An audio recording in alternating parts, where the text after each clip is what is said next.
Is it recording? I think it is. Hi, everyone. I hope that all of you are doing great. Well, it's super early morning here, so that's why it's still very dark.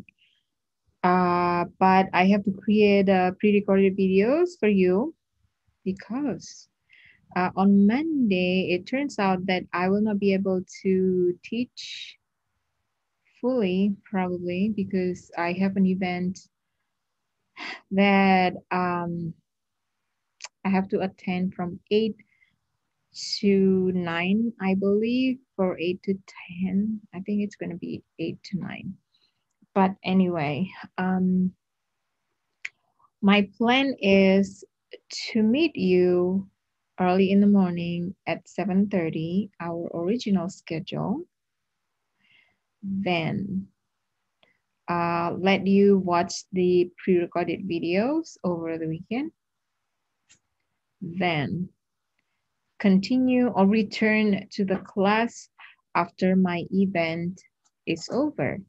So this event is going to prepare the upcoming webinar, cooperation between our university and Monash University, Australia. So I don't mean to sacrifice you, sacrifice our class, but I know that we need to be flexible. I do believe that we can learn from anywhere, and you know that I'm not going anywhere. I'm always available. If you have questions or anything, you can email me anytime you have problem with our class. So I believe that for those of you who are in China, I don't know how time system works right now. I'm kind of like lost with the time. But it's early morning here. And what about in Timor-Leste? I think it's like almost the same, right? Probably 1 or 2 hours difference. But for China, probably it's going to be a little bit challenging. So hopefully you guys are going to be able to watch the pre-recorded videos before class, okay? So let me share my screen so you can see that according to our syllabus on meeting 4, we are going to discuss still continuing the essay composition, introduction to academic paper, and then in the next meeting, our discussion will be about, citing style according to the APA format. So there's going to be another video related to that. We are going to go ahead and see what we have in our slides here, okay? So I'm going to do the slideshow from, did I hit the slideshow? Oh my goodness. Probably I did not. So from the start. So introduction to academic paper, we're going to talk about choosing a topic for your final project. Well, I know that most of you have prepared wonderful topics for your final project, but there are so many things that we need to do, especially related to how to narrow down your topic. We are going to discuss about that in class. And also probably you need to consult to your lecturer and your advisor, probably if you have one already. Hang on, I need to. Okay, right here, the toy is here. I'm sorry, my cat is acting crazy with the toy. My goodness.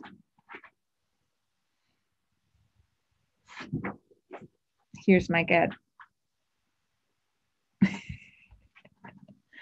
Okay, so where were we? So I do believe that all of you have prepared wonderful topics, but we are going to discuss the details of whatever you have so that the topics that you have chosen are going to really represent your interests and your passion on the area that you're going to explore for your final project. So a topic is the main organizing principle guiding the analysis of your research paper. This offers you an occasion for writing and a focus that governs what you want to say. Topics represent the core subject matter of scholarly communication and the means by which you arrive at other topics of conversation. If you need to develop, your idea starting from whatever you have and discover new knowledge. Okay. So where to begin when you need to choose a topic? Well, do not expect choosing a topic to be quick or easy. You should be thinking about it right from the start of the course, okay, in the beginning of the class. There are generally three ways you are asked to write about a research problem. First, probably your advisor or your lecturer provides you with a general topic from which you study a particular area, okay? The second one, probably you are given a topic to write about, okay? So list of possible areas that you can explore. And then the third one, probably your lecturers or your advisors leave it up to you to choose a topic and you only have to obtain their permission to write about it before beginning your exploration. So whichever your starting point, we are going to talk about some strategies to get you started. Okay. The first one, when you are given a topic, you know, there are 4 steps. The first one is identifying concepts and terms that make up the topic statement. So in this case, your advisor or your professor wants you to focus on a particular research problem, okay? The second one is review related literature to help refine how you will approach focusing on the topic and finding a way to analyze it. So you can begin by doing some activities to explore the literature available in your area. The first one is by reading through background information from materials listed in your course syllabus. So usually in your syllabus, like in our class syllabus, somewhere you can find the list of the materials under the references. For our class, I have provided references or materials in our Google Drive. So you need to explore those materials. And more specialized works about the topic, you can conduct a preliminary review of research literature using multidisciplinary library databases, such as the EBSCO hosts, Academic Search Premier. I believe that our library has a free access to this particular search premier. And then use the main concept terms you developed in step 1 to retrieve relevant articles, okay? Starting from whatever you have, the topic that you have chosen. This will help you refine and frame the research problem. Don't be surprised if you need to do this step several times before you finalize how to approach writing about this particular topic. Also, I would advise that you need to ask a librarian for help, from our library, the Adam Kurniawan Library. I do believe that you can also visit the website and also ask the librarians if you need assistance. And then step 3, since some of you are in social science, so social science research papers are generally designed to get you to develop your ideas and arguments. You need to look for sources that can help widen, modify, or strengthen your initial thoughts and arguments. I believe in, the IT study program. It will also be more or less the same. So you can also use that strategy. And then the last one is assuming that you've done with an effective job of synthesizing and thinking about the result of your initial search for whatever literatures that you need, you are ready to prepare a detailed outline for your paper.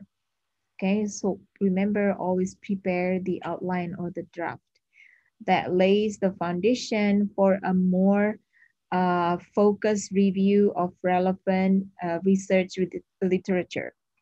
Okay, so related to step 3, actually we need to discuss about the roles of your related literature in helping you formulate how to begin your analysis. Okay, so there are 4 at least roles of your related literature.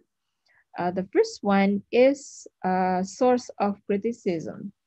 So sometimes you'll find yourself reading materials, sources that are relevant to your chosen topic, but you disagree with the author's position. So one way that you can use a source is to describe the counter argument. The more sources or the more materials that you read, you are going to be more knowledgeable, more knowledge and information that you're going to get, so you can build a counter argument. So you can provide evidence from your review of literature as to why it is unsatisfactory, why it doesn't make you happy, okay, and discuss how your own view is more appropriate based on your interpretation of the evidence. And then the second one is source of new ideas. So while a general goal in writing college research papers is to approach a research problem with some basic idea of what position you'd like to take and what grounds you'd like to stand upon, it is certainly acceptable, and I encourage you to do this, to read the literature and extend, modify, and refine your own position in light of the ideas proposed by others. Just make sure that you cite everything from the sources. Make sure that you acknowledge other people's idea by citing the sources. So the next video is going to discuss that, how to cite using the APA format.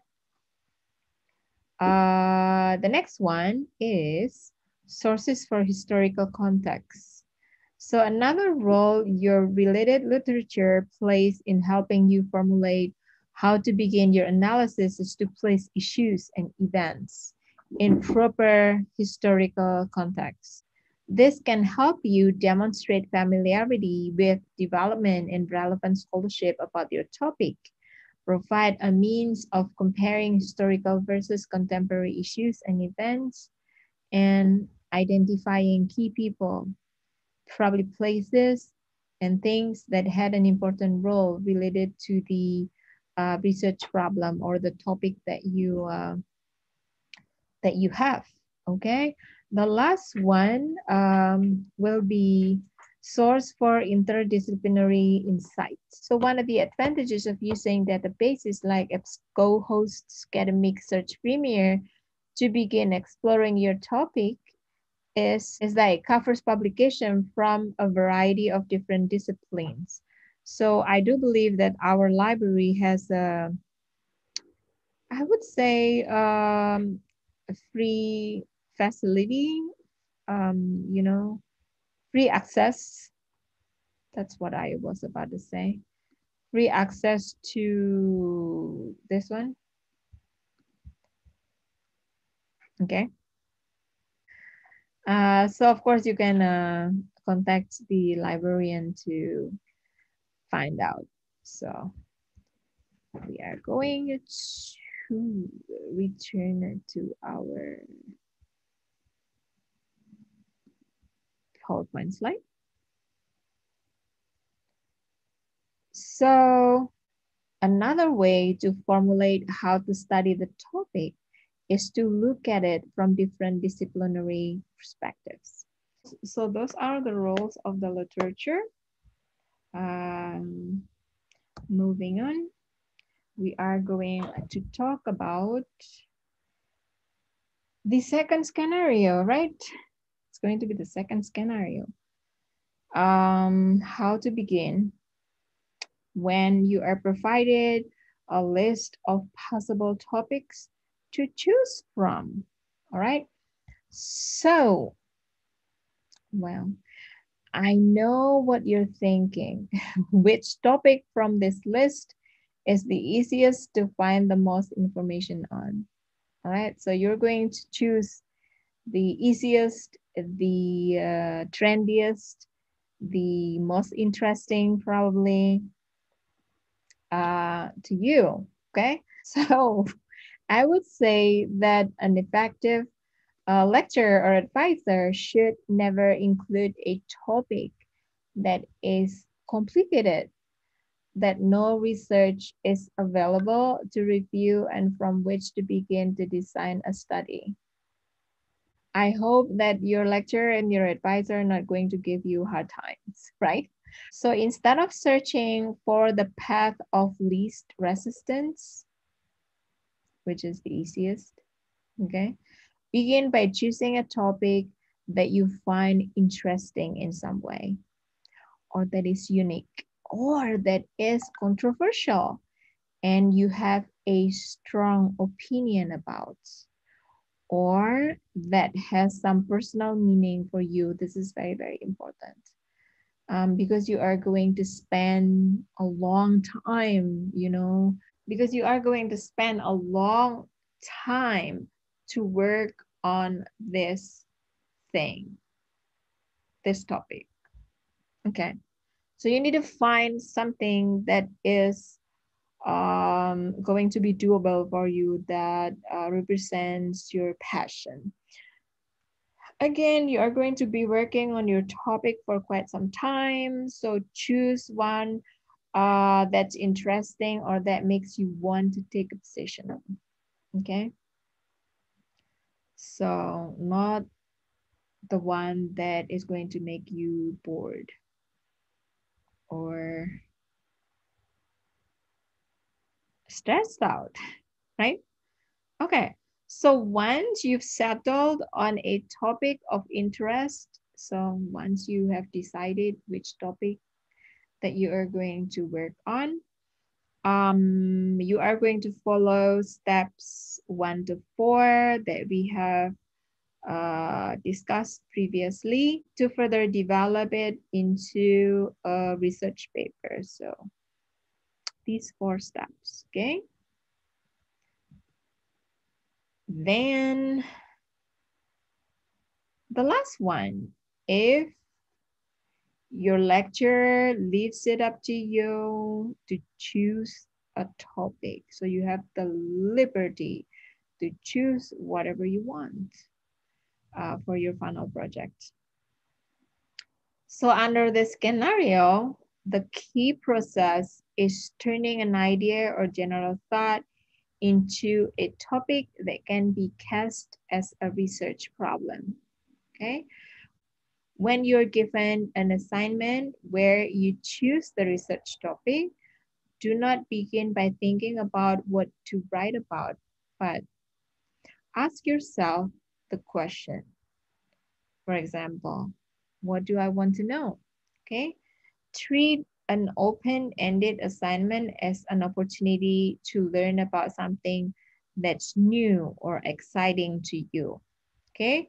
And then step two, for example, if you are lacking of ideas, or you want to gain more focus, you can try, some strategies. For example, review your course readings, from different subjects, different classes, particularly the suggested readings for topic ideas. Do not just review what you have already read, but jump ahead in the syllabus to readings that have not been covered yet. So actually you can explore the reading assignments given by your lecturers. Okay. You can also search from the library catalog. Usually the library is going to let you know when they release, for example, new books or new articles or more specialized works related to the topic that you choose, okay? You can also explore some current journals in your subject's discipline. You can also think about essays that you have written for, the previous classes, for previous classes. Or you can also ask your classmates or your friends about, the possible topics that they have. Probably their topics are connected to whatever you are proposing, right? You can also search online media sources such as from the CNN, the New York Times, Newsweek, or some local news, for example, or a local media in your country. In Indonesia, probably we can explore the Jakarta Post. We also have the CNN Indonesia, right? For you guys who are in China, then you can rely on whatever media that you have in your area. Okay. And then step three is to build upon your initial idea. Use the suggestions under, and then to use some suggestions that your advisor or your lecturer gives you to help narrow, widen, or increase the timeliness of your idea so you can write it out as a research problem. So when you feel comfortable with having turned your idea into a topic, again, you need to follow this one, steps 1 to 4, to further develop it into a research paper. Righty? So these are the resources for identifying a topic. I know that some of you who are from the IT major, probably you can also use this first one, okay? The New York Times topics, but these sources are just examples.